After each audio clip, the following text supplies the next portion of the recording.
My last short has sparked some decent discussions, so let's go over some of that now. In my video, my main claim was that Miquella was a hollow, but this person brings up a solid counterpoint. In the previous games, going hollow resembles a full loss of self, a loss of purpose, morality, sanity, etc. Now, this can happen to the player as well, obviously.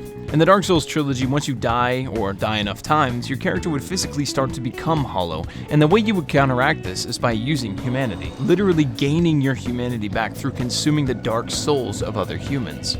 The point is that hollows in previous games were most characterized by a lack of purpose, and this does not translate to Miquella because he is nothing if not purposeful in his actions. My counterpoint to this idea is that while yes, Miquella has his purpose, he has every other quality of a hollow. No morals, definitely insane but not out of control, psychopathic, and a shell of a person, having divested himself of his vulnerabilities and love. Miquella may not have every trait of a classic hollow, but I see him as a modern interpretation of a hollow, expanding the scope of what one could be. Secondly, I also claim that Miquella was the only reason DLC exists, and people were quick to say that Marika is actually the only reason it exists. Now, it depends on the scale of your viewpoint, because many things can be traced back to Marika. The point that the base game only exists because of Marika is valid, since she is the end goal. She's responsible for the banishing of Godfrey and the Tarnished, and you could go out to say that the guidance of grace is her doing, literally leading us along to get to her.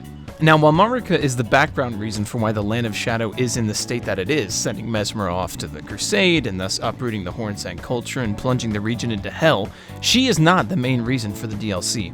The DLC exists outside of Marika. It is like that by her own design.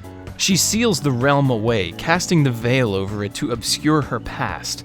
This is until Miquella opens that up for us. He is the catalyst for the DLC's events.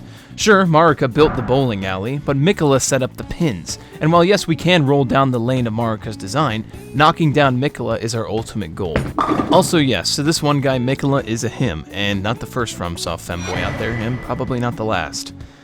Either way, thank you all for the meaningful discussion and support on the last reel. I'm hoping to make 2026 a real banger.